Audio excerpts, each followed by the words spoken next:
Welcome back to Producer's Toolbox. I'm your host, Carol Adrian, and today we are going to talk about producing.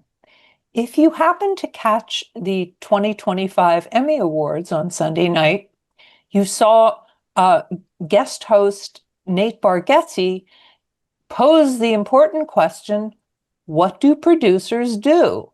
And his answer was, nobody knows. So today, we are going to provide an answer with an actual 2025 Emmy Award nominee for his incredible film, Bitcon, Eric Neuhaus. Thanks, Eric, Carol. Appreciate it. You sort of thank hop over your voice there, but I appreciate the opportunity here and look forward to sharing my experiences with producing and what a producer is and how I can be helpful to up and coming producers, filmmakers, directors, who's ever listening. Well, we offer information, access, and encouragement to all those creatives and wannabe producers out there. So get your notepads ready. What, in your opinion, does a producer do? And then let's look at the difference between a producer and an executive producer. Yeah, I mean, there are a lot of terms floating out there. I mean, I think a lot of people think producers come up with money and they raise money, and I guess that's partly true.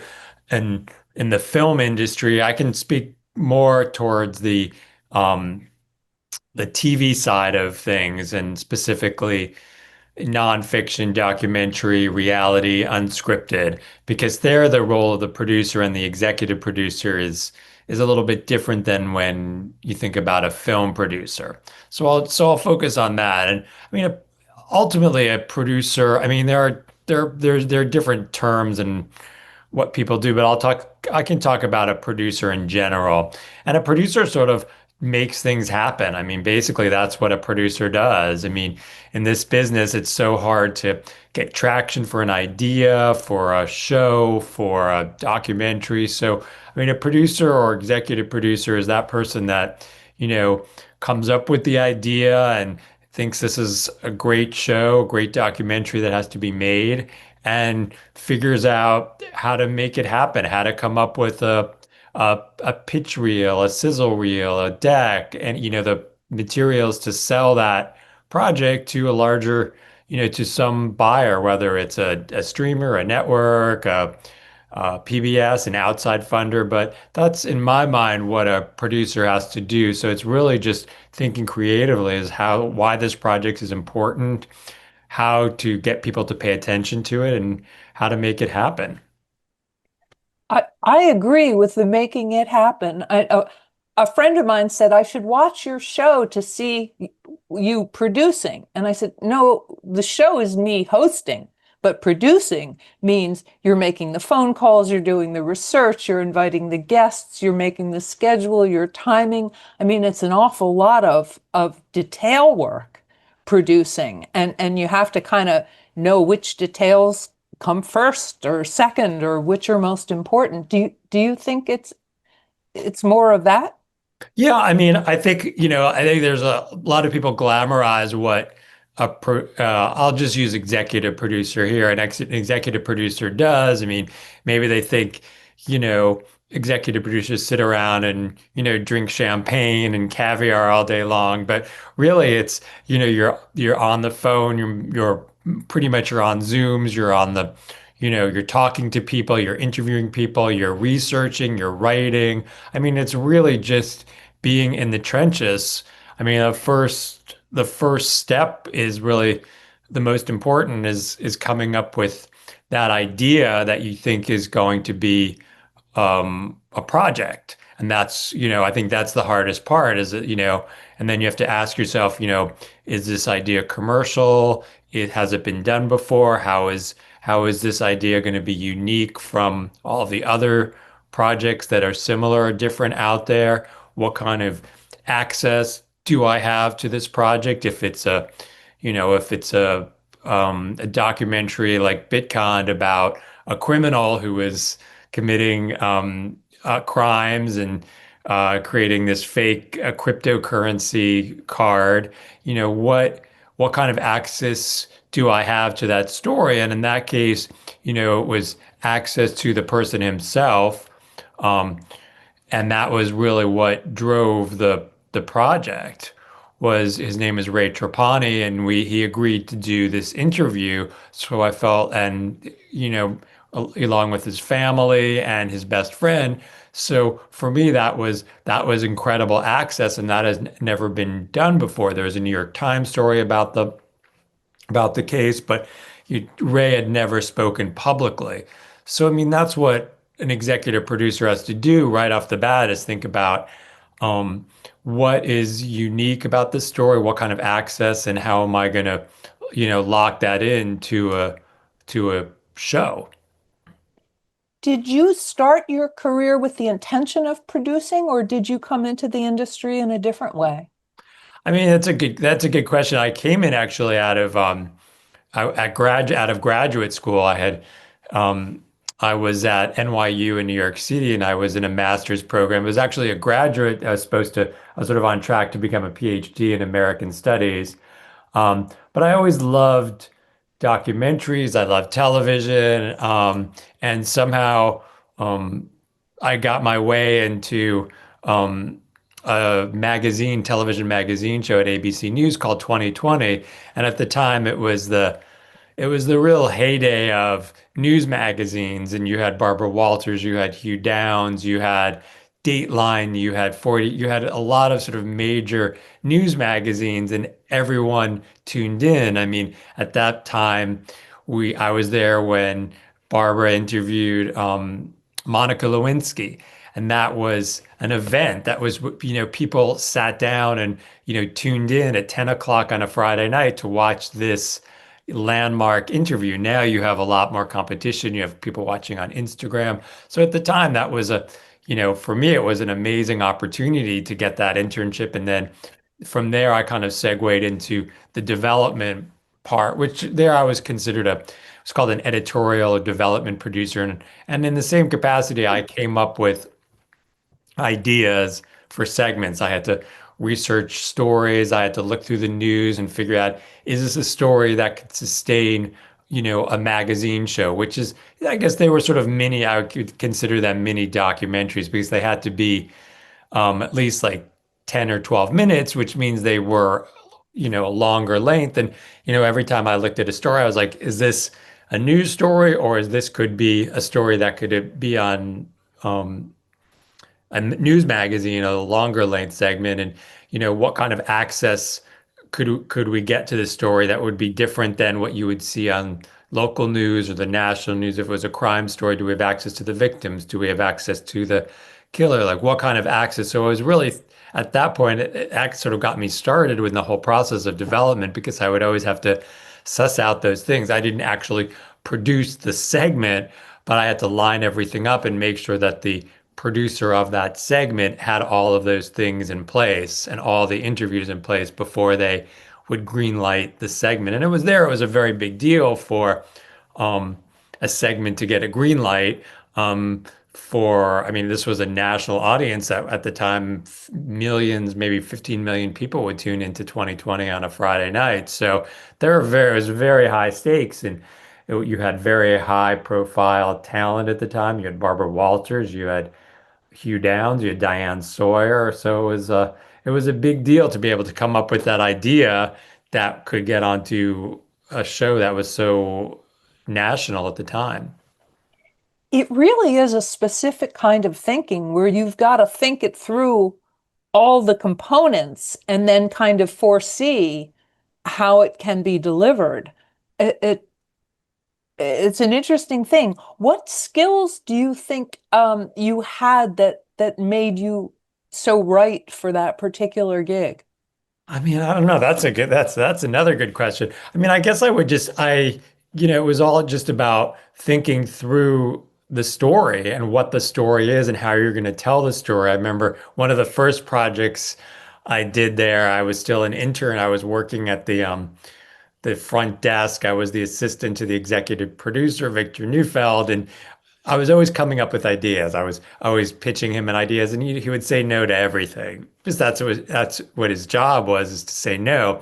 And then finally, I knew he really liked one of the I knew what he liked because I would kind of could hear the conversations. I would be in on be over here pitch meetings. I was literally outside his office, so I would hear what he liked and didn't like. So I was thinking, and I think that's one of the important things about being a producer is like, what are other people going to think? How is this idea going to be accepted? So I found this story, which was about this. At the time, it was about this unruly airline passenger.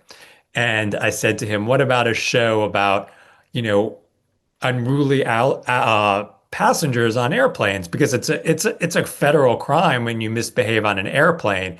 And he was like, tell me more. What's going on here? Is this a trend? Are we seeing more of it? And who can we get? So I picked up the phone and I called. In the article, there was this French woman and her son that had were smoking cigarettes in the bathroom at the time, and it was illegal. And the plane had to land, and the FBI had to come on. And I called up their lawyer, and their lawyer said, "Okay, we'll do an interview." And at that point, Victor said, "Okay, that then let's do this. If you have the people that are willing to talk." And then from there, they were able to sort of flesh out the rest of the story, which were interviews with other flight attendants, with a pilot, and it sort of, but I could see that this was really an interesting story. This was becoming more and more of a trend, and you could sustain it for more than just one story, one 2 or 3 minute piece. It was something that was sustainable for 12 minutes. I never thought about that. It's not just a one-hit thing. It's got to be a story that can reach further. Yes.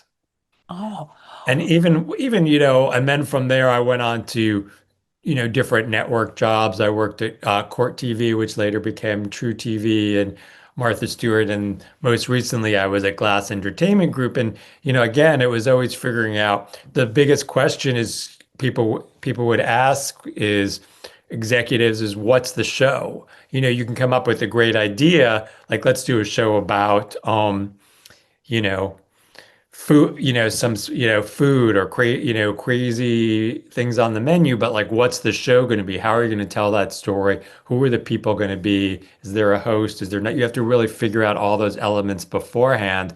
And so I think to your question as to what the skills are, it's really kind of, conceptualizing what the show is before there is even a show and knowing what those elements are going to be, whether it's the people to interview, whether it's the hook, like what's going to grab the audience? Is it IP? Is it like a video game that people know? Like I'd done a project with the Atari, which everyone knows. Everyone knows the game Pong. We had done a game show with Atari for one of the networks. So it's like they're like, what is going to capture an audience and hook them in right from the beginning? And that's always what you have to think about as a producer is what's that one hook that's going to grab people's attention. With Bitcon, it was really, I think the hook there was what I saw was this character, Ray Trapani, who was larger than life. When I interviewed him for the first time, like a pre-interview over Zoom, I knew from that I could visualize the entire documentary because he was such a great character. There was no filter. He just, whatever came to his mind, he said, and you knew that this was going to be a good show. I you bring up an interesting point too. I find as a producer, like one of the things sometimes when you're looking for guests and you're using more than one, and I always look I Google them and then I bring up videos. And sometimes you have people who have PhDs and have won awards and they're brilliant. But when you look at their videos, they're very boring speakers or they mumble or something it you have so many issues to analyze before you say, will you be the guest on the show? I was like, what are the things that you like the most about producing or executive producing?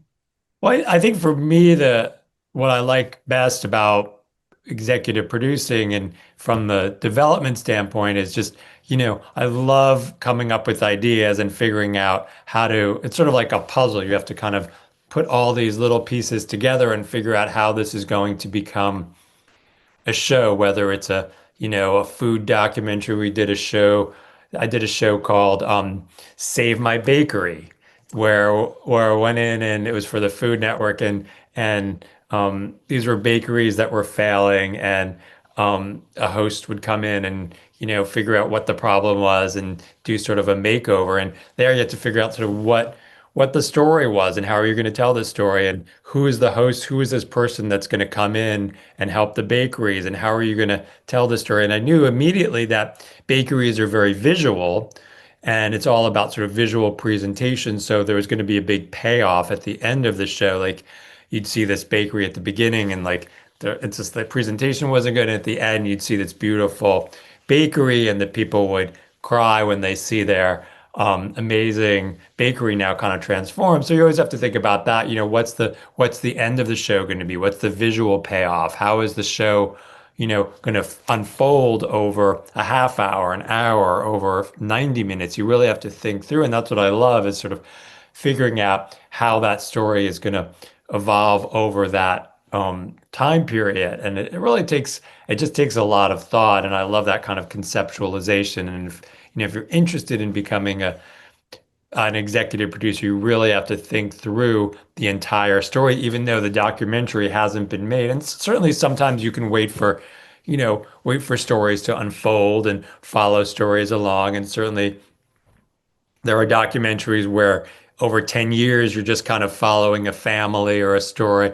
But those are certainly few and far between. It's hard to get funding for those if you don't know what's going to happen and how it's going to end, or at least you have to have some understanding of how the story is going to progress or what the different scenarios, like it could go this way, it could go that way. Is the couple going to get married? Is the couple going to get divorced? How is that story? Is the person going to go jail? Are they going to go free? Like, how is that going to happen? And will that outcome of the story change, how people will think or what the show will be. And sometimes it doesn't matter, but most of the time you don't have the luxury of waiting and following a story for 10 years. You have a certain production time frame that you have to follow. So you really have to think through all these different elements because, there's a budget, there's a production schedule. So how is this going to be produced, on schedule, on budget? And that's an important consideration. That's what the executive producer has to think through. I think the art of producing I know normally we're sort of associating it with Hollywood feature films or big television shows, but the truth is, whether you're doing a 2-minute PSA or a segment or, just there are producers involved with all of that, and you have to think it through. You want to keep your 2 minutes hot and exciting, or Mhm. it's not just something assigned to a big production. So even if you're thinking about making a piece about your 4-year-old's birthday party, it's Yeah. still like, how long is it going to be? Do you find that is it helpful to have the technical knowledge of filming going into does a producer need the technical knowledge?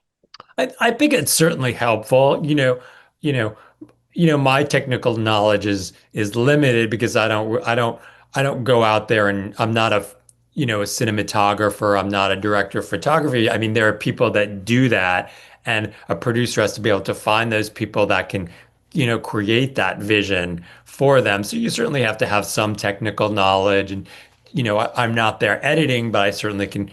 A producer has to be able to find an editor and explain that vision of what the show is going to be to the editor, or if it's a field producer, you have to be able to explain what the vision is. So you have to, you don't need a technical knowledge per se, but you have to know what's involved in all those different aspects. I mean, now you have AI, you have a lot of tools at your disposal that can help you with those things. So I mean, you still need to be able to think through the story and what the story is going to be and how are you going to tell it. And whether you are an editor, whether you're a camera person, you're going to still need those tools. I mean, I would do a lot of Zoom interviews and create sizzle reels, pitch reels. These are the tools I would use to sell a show, either to Netflix or to Hulu or to HGTV. You'd have to you have to interview people on the easy. I mean, now with Zoom being so great and the technology being so advanced, you can just interview people on Zoom and put together a great reel with music, with sound effects that don't require the same technical level of expertise right at the beginning. Certainly, most people can operate Zoom and you hit the Zoom record and you have an interview there. So that's, I think, it's the advantage of the producer to use those tools right at the beginning to think about what the story is going to be and whether those people are going to be good on camera, to do as much pre-interviewing as possible, as much research as possible.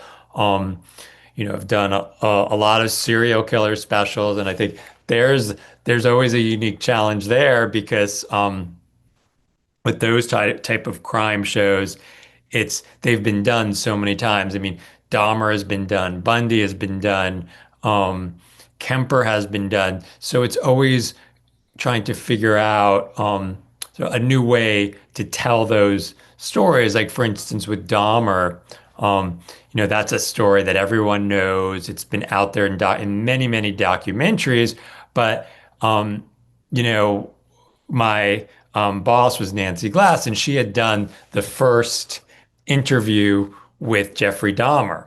And, that was something that had been done over 20 years ago, but certainly it was sort of a moment in time that that was important. And this was even before the Ryan Murphy Dahmer series. And I thought, wow, it would be great to tell that story from using that interview and her point of view, because that's like the most monumental um, telling of the Dahmer story. It's like a first person. So we're able to, of course, Nancy was part of the company. It was her company. And so we used that footage to sell a documentary, Dahmer on Dahmer. And I think that's what you need to think about, is how is your story going to be unique and different than anything else that's out there, that could be similar or different. Coming from the technical aspect, just as a producer of smaller things, I see it in a three-step way because I too am not a technical wizard. But I think you first have define what it is you want, hire the very best technical people, crew that you can find, ask them what they need and get it for them. And they give you everything. They will tell you how it should be. But I like that about feeling secure about the technical part of it and not trying to, you know, make those decisions myself. Well, what would you say as advice to somebody thinking, I have these skills, I'm organized, I'm interested, I can think a story through. What would you advise people to do in aspiring to become a producer? I mean, yeah, I mean, I think the first thing is just to, figure out what that idea is or ideas. I mean, and then select that idea. Is it, what genre? Is it true crime? Is it lifestyle? Is it just, a biography? Is it historical? What am I interested in? What's my passion? Because I mean, to be honest, you have to have, in this industry, you have to have a lot of passion. You have to have a lot of, um, um, resolve, because there's a lot of rejection out there. People are always saying no, no, no, no. I mean, that's like you're going to hear that all the time. So I think you have to have that passion to sustain you while you're producing, because everyone is saying no, this is not going to work. No, it's been, so that's, I think, at the really early stages, is what are you passionate about and what do you think is going to excite you and then therefore the audience.